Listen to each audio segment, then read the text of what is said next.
So, thank you for listening after lunch and coming back and eating lunch.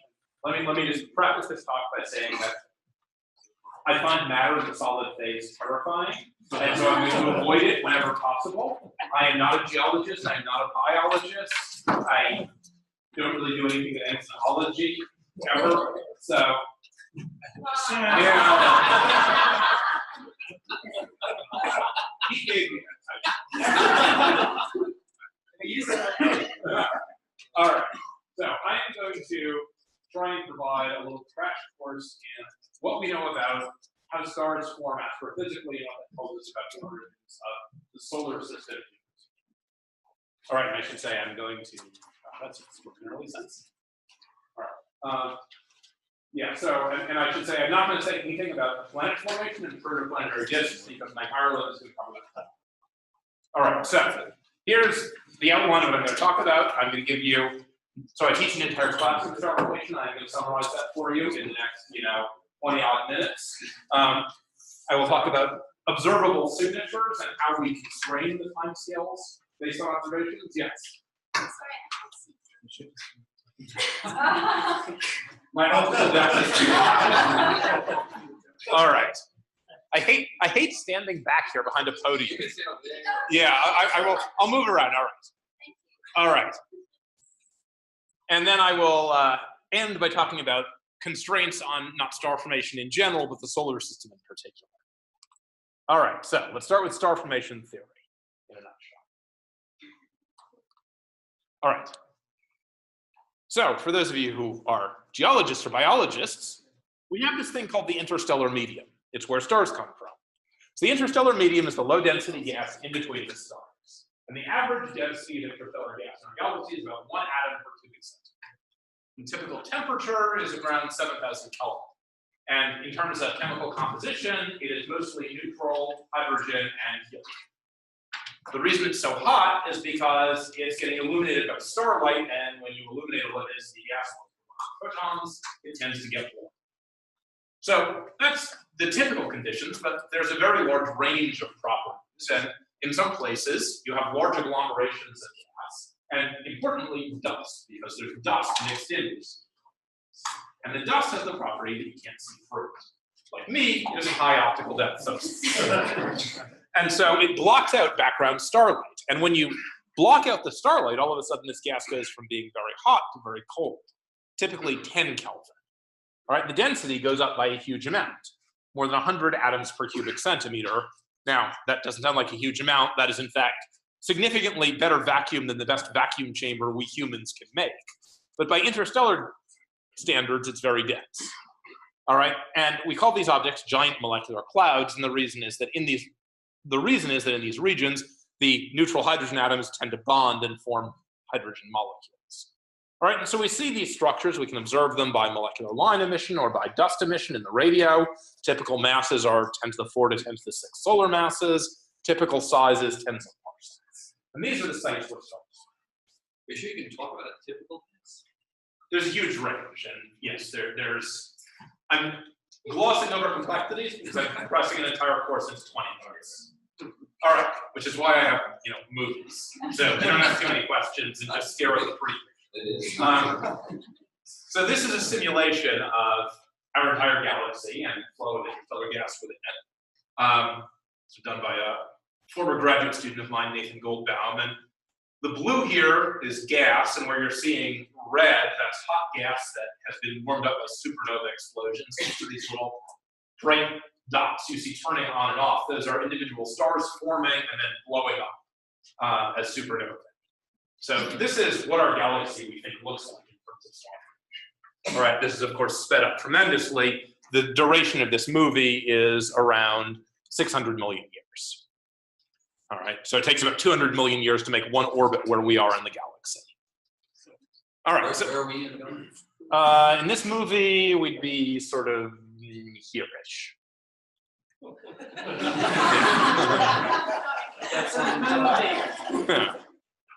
All right.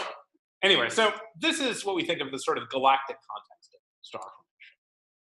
All right, so the key question is, why do stars form in these molecular clouds, and what can we do? So, all right, the here's the 10-cent summary. All right, so under what conditions? Suppose I just take a blob of gas with some specified mass and radius r, all right, and its density is order just m over r cubed. And I need to tell you one more thing about it, which is its temperature, but I'm going to tell you in a more useful way, which is its sound speed. All right, under what conditions do I expect this blob of gas to collapse under its own gravity? All right, and you can do this problem in vast mathematical detail, but to order of magnitude, you can get the answer just by thinking about it. You can say, what's the gravitational potential energy of this blob of gas? And it's gm squared over r. And you can say, what's the thermal energy of this blob of gas? And that's just the mass times the square of the sound speed. All right, and that's just because the pressure is the density times the sound speed squared. And pressure and thermal energy are the same modulo factors of order u. All right, so I just compare these two, and I say collapse is likely if the gravitational potential energy exceeds the thermal energy. All right, so you compare these two, and you can express the condition that has to be satisfied for this to work as either the radius has to be bigger than the sound speed over square root of g times rho, and this combination, sound speed over the square root of g times the density, is the gene's length, or the mass has to be bigger than this thing, and we call that the gene's mass. All right, so anytime you have a blob of gas that satisfies these conditions, it's likely going to be unstable to collapse under its own gravity. All right, the key thing about giant molecular clouds is that they satisfy this condition, whereas the rest of the interstellar medium doesn't. All right, so density is about 100 hydrogen masses per cubic centimeter. Temperature is 10 Kelvin, and if you work out what the sound speed is, that's about 0.2 kilometers a second. You work out what the gene's mass is. It's around 10 solar masses, and I told you these things were like 10 to the 4 to 10 to the 6 solar masses. So you immediately see the mass is way bigger than a gene's mass. This thing is liable to collapse under its own weight. All right, and the bulk of the interstellar medium, if you do this calculation, you get quite the opposite answer because the temperature is much higher and the density is much lower. So the typical place in the ISM is much less than a gene's mass and is not going to collapse under its own gravity. So the key thing here is that molecular clouds are cold because the starlight has been blocked. All right, and the time required for this to collapse, just in dimensional analysis, it's going to be of order the gene's length divided by the sound speed, just because literally that is the only time scale I can make out of the variables I've given you so far. All right, and that's called the free fall time. It's the amount of time, formally it's the amount of time it would take a blob of gas with zero pressure support to collapse to infinite density under its own gravity. All right, and just plugging in these numbers, this is of order 10 million years in a giant molecular cloud. Okay, at the mean density, but it varies as density to the -1/2 power. And there's a huge range of densities within molecular clouds, and so for the densest blobs of gas, it would be much less. So you find sort of 1 solar mass blobs of gas with densities of, say, 10 to the 5 particles per cubic centimeter, and those collapse in a few 100,000 years. All right, so that's the context in which we expect something like the sun to form. All right, so here's a simulation of this actually happening. This is one of my simulations. All right, on the left, I'm showing you gas density, and each of those white dots is a star forming. On the right, I'm showing you the projected temperature. So the gas starts out cold, and then it heats up as over time. The gas starts out cold, and it's the black, and then as stars form and start illuminating the surrounding medium, they warm it up. How much time is it red? And this movie is order 100,000 years. All right, so this is the context in which we expect a star like the sun to form. All right, so let's zoom in a little around one of these little blobs. All right, so each of these is a star. This is the formation of a star cluster. Let's zoom into a single star. All right, so let's try and understand exactly what's going to happen once we've got like one thing that's going to make one star. So as the gas collapses, it's going to, yes, question. What is sound speed? That's not the speed of sound. It is the speed of sound. It's, I knew that. yeah, that's exactly what it is. The speed at which sound waves propagate through this gas. So it's a perfectly good gas. It has sound waves propagating. But the problem is that molecules are not moving at sound. Well, I'm talking to you right now. Sound is moving at 330 meters per second, but the molecules are not going from here to you. No, right. The thermal velocity, like if the thermal velocity is what the sound speed. So like you take a random atom in this room, a random air molecule in the air in this room, how fast is it moving? It's more of the speed of sound. So can you hear someone scream in space? Well, yes, as long as their throat is measured in astronomical units in size, right? So, yes. So for those of you who are not used to thinking about this, right? So you may be like, why are you even talking about this like a gas? All right. Well, what is required for something to be a gas? What do we mean by that? Well, a key property, right, is that you have to be talking about size scales that are very large compared to the mean free path of an individual particle, right? So in this room, if I follow a single molecule of oxygen or nitrogen in this room, it moves a very, very tiny distance before it runs into something, and then it gets randomly deflected. And as long as I average over size scales very large compared to the mean distance something moves before colliding, I can treat it as a fluid, I can treat it as a gas. The interstellar medium is no different. As long as I average on scales very large compared to the mean free path, I can treat it as a gas.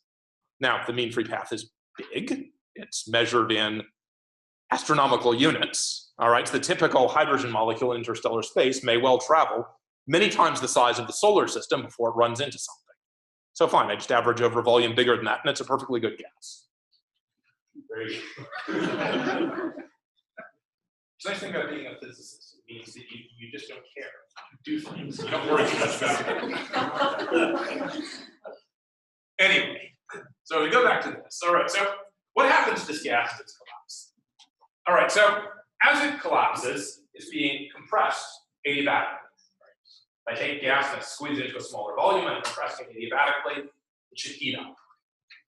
Now, that should raise the temperature and the sound speed. All right, so you can just work out, well, how much should I heat it up, right? So suppose that this gas is adiabatic. Adiabatic gas has an adiabatic index, this gamma, all right? That just tells you, as I change the volume by a certain amount, how much is the temperature. All right, so the temperature goes like density to the gamma minus 1. Sound speed goes like the square root of the temperature.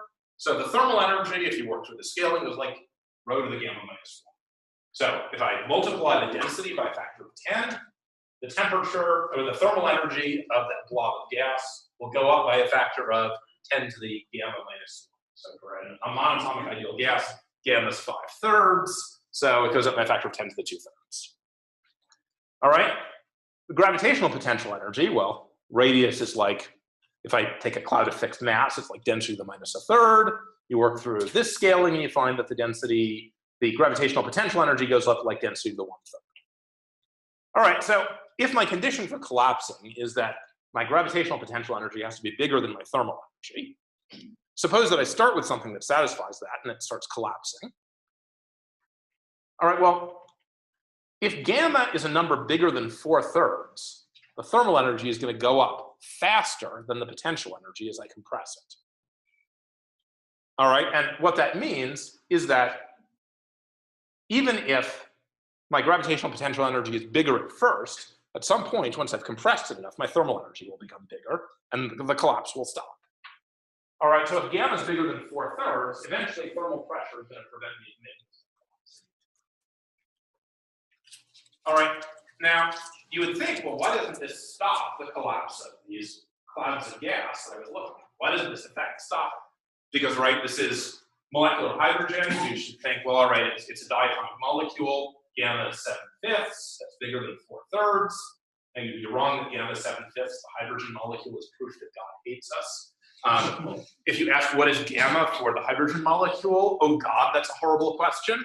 And you have to like work out quantum mechanically, and it's not anything you're used to. Ignore that. Doesn't matter. All right. The reason it doesn't matter is because at low density, at interstellar densities, this gas is able to radiate away its energy very easily. All right, so I compress the gas and I heat it up a little, but all of that extra energy I've dumped into thermal energy is immediately lost to radiation.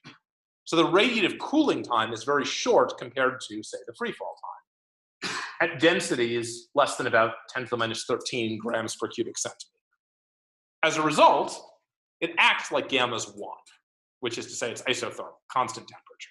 And that's why this gas is able to collapse. All right, so until we get to a density of 10 to the minus 13, all right, and just to remind you, so we started out at a density of maybe 100 or even 10 to the 5 particles per cubic centimeter. So that's 10 to the minus 18 grams per cubic centimeter. So as we collapse from 10 to the minus 18 to 10 to the minus 13, right, 5 orders of magnitude in density, this gas just acts as simple. All right, and this is just showing this here. Here's an evolutionary track in density and temperature. So we start off here, and this stuff starts collapsing, and it's nearly isothermal at 10 Kelvin. All right, once we get to about 10 to the minus 13, all of a sudden, we switch from the cooling time being less than the free fall time to the cooling time being longer. All right, and the reasons for this I can explain if you really want. I'm going to skip over it for reasons of brevity. But at that point, the gas becomes quasi-adiabatic, and all of a sudden the temperature starts rising. All right, and so I start accumulating this blob of gas that is not, in fact, collapsing. It's hydrostatic. It's supporting itself by its thermal pressure. And this is what's called Larson's first core, after Richard Larson, who was the first person who predicted the existence of this phenomenon. All right, so I wind up with a blob of gas that turns out to be a few astronomical units in size, so about the size of the solar system, made of hydrogen molecules. All right, then all of a sudden something changes once the temperature rises to about 1,000 or 1,500 Kelvin.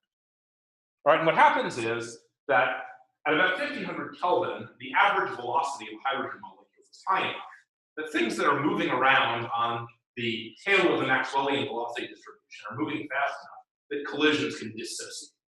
So two H2 molecules run into one another, and they're moving fast enough that in the center of mass frame, there's enough energy to dissociate one of the molecules comes apart.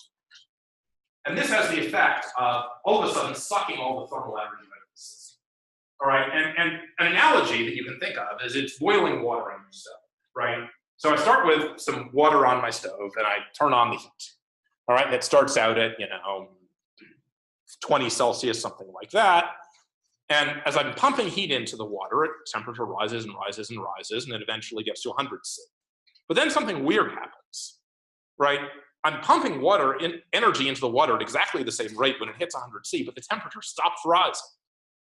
All right, and the reason is all of the energy that I'm pumping into the system is going into changing its phase, changing it from water liquid to water vapor. And that sucks up all of the energy I'm pumping in. Exact same thing here, except the phase transition is between hydrogen molecules and hydrogen atoms. Once that happens, all of a sudden, gamma drops, and it acts like it's isothermal or close to isothermal again, and disaster ensues and everything collapses. And everything runs away and collapses until you get to stellar densities. All right, here's just a calculation of this done by, sorry, I have to apologize for leaving off the reference here. This is Kengo Tomida's work. So in a very short period of time, you all of a sudden go to stellar density. So here's at minus 650 years, here's just temperature versus radius. You're getting denser and denser, and then all of a sudden you go to 0 years. So here's 2.7 years, and then 0 years, and all of a sudden everything has collapsed down to a tiny radius and gotten much hotter. That's the formation of a star. All right, and it happens in a super short period of time, like a matter of years, because of this phase transition. So for a star formation person, that's when a star forms. It's this phase transition and the extremely rapid collapse that follows. All right, so that's T0. All right, so if I just put up a timeline here, so this is a diverging logarithmic scale, so the way you should read these numbers is this is minus 10 to the 7 years. All right, and so this is the average free fall time in a giant molecular cloud. Here's a dense region of a giant molecular cloud, free fall time of a few 100,000 years. Here's the formation of this first core. All right, let's say minus 1,000 years. And then time 0 is this second collapse, where this first core goes and a protostar forms. All right, that's time 0. We'll fill in the other side of this timeline in a moment. All right, what happens next? All right, the mass of the protostar when this happens is extremely small, sort of 1/100th of a solar mass. All right, and the reason where this mass scale comes from is simply that this is the mass at which the temperature is high enough to dissociate molecular hydrogen. All right, that's there. As the mass goes up, the central temperature has to rise to support it against thermal pressure. This is the mass it is when the central temperature reaches the point where H2 dissociates. All right, if I'm going to make a star like the sun, all the rest of the mass is still sitting out there and hasn't had time to fall yet. All right, it hasn't had time to fall yet because remember the free fall time varies inversely with the density, so the less dense stuff takes longer to collapse. All right, so over the next 100,000 to 1,000,000 years, all of the rest of this stuff is going to come raining down on that protostar. So it's going to accrete at something like 10 to the minus 6 to 10 to the minus 5 solar masses per year. All right, and the second core is initially made of stuff that's got very, very low angular momentum. That's why it's the stuff that collapses first. But of course, the stuff that comes raining in later has non-zero angular momentum. And so it's therefore, before it gets on the star, going to have to go through the disk. All right, so we're going to form a disk almost immediately after this collapse.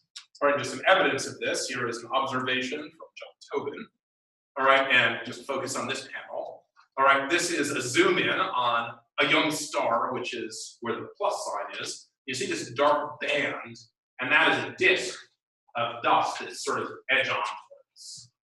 All right, so what you're seeing, the bright spots you're seeing are starlight photons scattering off the surface of that disk.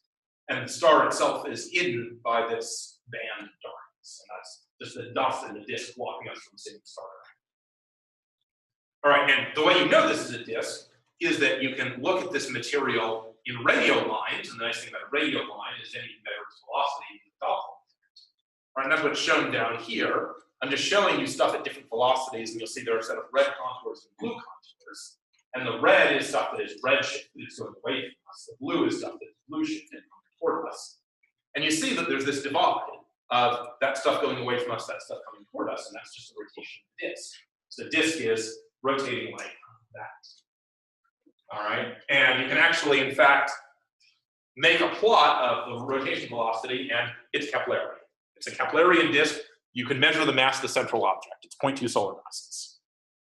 All right, so there's a disk. You can't see the star yet, but there's a disk.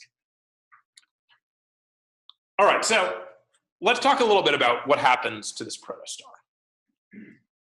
All right, so when protostars form, they're much less massive. They're also much cooler and much larger radii than the state they're going to settle into on the main sequence. All right, so this thing, even though it's only 1/100th of a solar mass, might be 10 times the size of the sun, and it has a much lower surface temperature. So as it accretes, it's going to have to evolve to turn into a star like the sun. All right, so what are the important timescales here? Well, there's the sound crossing time.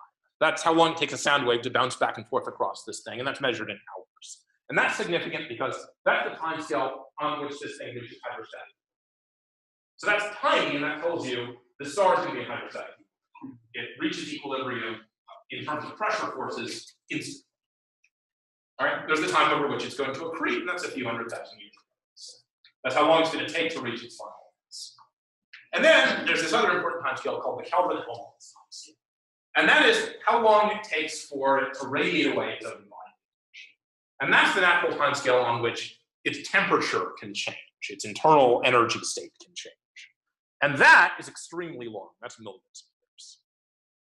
All right, so what that tells you is that this thing will be in hydrostatic balance as it forms, but it will not be in energy equilibrium, because the time to reach the energy equilibrium is much longer than the time for all the gas to fall on it, the accretion time scale. So it will be out of equilibrium energetically, but in equilibrium mechanically.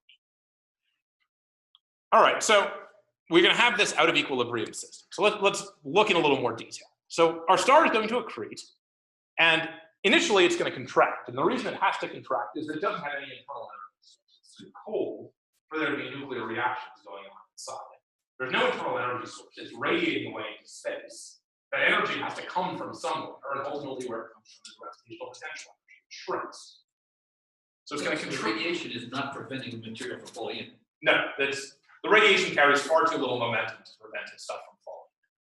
Except perhaps for the most massive stars, which I'm not going to talk about. All right, so this thing is going to contract gradually until the central temperature reaches about 1 million Kelvin. All right, so this diagram summarizes it.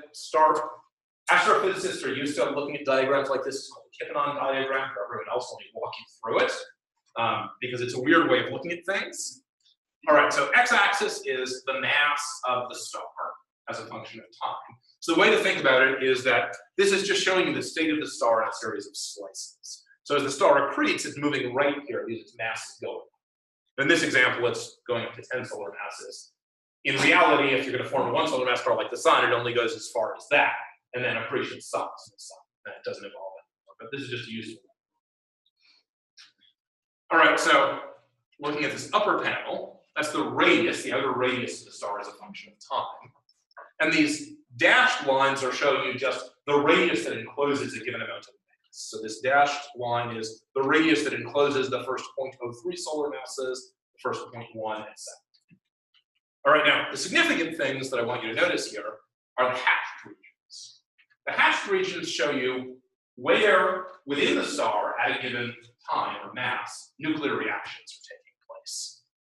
All right, the first nuclear reactions that take place inside stars are not the burning of hydrogen like in our sun. It's the burning of deuterium. All right, the universe has primordial deuterium formed in the Big Bang. About 1 in 10 to the 5 hydrogens is actually deuterium. And deuterium will ignite at a lower temperature than hydrogen. So deuterium will fuse at around 1 million Kelvin. All right, so what's happening is once the star reaches a few tenths of a solar mass, deuterium starts burning within it. And the deuterium will burn and will stabilize the star as long as it lasts. But because there's very little deuterium, there's only 1 deuterium per 100,000 hydrogens, you just run out of fuel pretty quickly. And after a little while, all the deuterium in the core is exhausted. You still burn deuterium as it comes in, but you eventually run out, and your core resumes contracting. And you eventually get hot enough in the core that hydrogen start burning. And at that point, your stars join the main sequence. All right, so if you wanted, you could also regard that joining of the main sequence as time to 0. But the convention in star formation is that we regard time 0 as the formation of the star, rather than the time at which it joins the main sequence. Now, at some point, while all of this is going on inside the star, you're going to stop accreting. You'll have used up all the mass available to you. You'll have this remnant disk that accretes at a very low mass. So the star, at a very low rate, the star will be basically done growing. That's when planets come from. All right, and the time required to get to the main sequence is tens of millions of years. All right, so just if I put up my timeline again, here's this stuff we already looked at. So here's second collapse, and disk formation happens almost immediately after it, maybe hundreds or thousands of years. All right, deuterium ignites in a few tens of thousands of years. Main accretion phase ends at maybe 300,000 years. And then, after tens of millions of years, hydrogen ignition. All right, now, I should say this is for 1 solar mass stars. The chronology is slightly different for stars of lower or higher mass. I think in the interest of time, I'm not going to go through all of this. If you want to know, you can ask me. Because I had to walk you through all of this so that now I can talk about how do we use this to do chronology. All right, so let's talk about observable signatures and the class system. Thank you. Someone got it. This crowd is far too couth for my humor. It's really sad when the professors are the least couth ones. Anyway. All right, general considerations for observing aliens. All right, so if we think about a molecular cloud of mass 10 to the 5 solar masses, size 20 parsecs, all right, the surface density, just if I smear out what's the projected density of the sky, it's about 0.05 grams per square centimeter. The opacity of interstellar dust to visible light is about 1,000 centimeters squared per gram. So I multiply these two numbers, and I conclude these things are okay in visible. So I can't see through them in visible. All right, and I'm not going to be able to observe them in visible light until much of the gas has been cleared away. All right, the problem is less bad at longer wavelengths because just like the sky is red during sunset and because of Rayleigh scattering, exact same thing for interstellar gas or interstellar dust. Small grains, more effective at blocking blue light than red light. So in the infrared, I can see further into this thing. If I want to see the dust in emission, I need to really look at very long wavelengths because this stuff's at 10 Kelvin, so material at 10 Kelvin emits at really long wavelengths, like longer than about 400 microns. All right, warm dust, say 100 Kelvin dust will emit at, say, 50 microns. All right, so I can use this fact to sort of diagnose the different evolutionary states here based on the spectral energy distribution. So here's the idea. We have this classification scheme. Excuse me, why did you start talking about dust? You were talking about gas, not dust. Because the dust is the stuff that interacts with continuum things. All right, so if I want to see observable stuff in continuum, I'm looking at the dust. Because a diffuse gas does not interact with photons except at resonant frequencies. All right, so even though it's totally unimportant by mass, it's the stuff I can see. All right, so class 0, the earliest phase, this is stuff where there's basically no warm dust that I can detect. The energy output is 99% of long wave, longer than 350 microns. All right, and here are some examples of like, here's a class 1 spectral energy distribution. You see it's peaking out there hundreds of microns. All right, class 1 is I can now detect some warm dust, but I still can't see the star itself. It's still way too opaque for me to be able to see the star even in the infrared. But I can detect emission from the warm dust, and the characteristic of that is that the spectral energy distribution has a slope that's rising between, say, 2 and 25. So that's illustrated by this example of spectral energy distribution. All right, eventually, enough of that gas accretes, right? In 300,000 years or so, all the gas has accreted. There's a remnant disk, but I can now see the star.